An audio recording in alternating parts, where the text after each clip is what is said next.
Sveiki visi gimę po vėžio ženklu. Pasižiūrėkime, kas laukia jūsų savaitę nuo kovo 17 iki 23 dienos. Savaitės perspektyvos, ko vengti ir patarimas jums. Perspektyvos.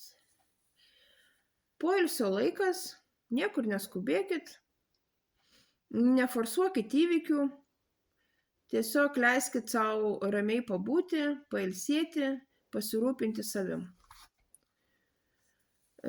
Venkite per didelio emocionalumo, neleiskit emocijom trukdyti matyti situaciją tokią, kokia jinai yra iš tikrųjų, o ne perdėta kažkokia.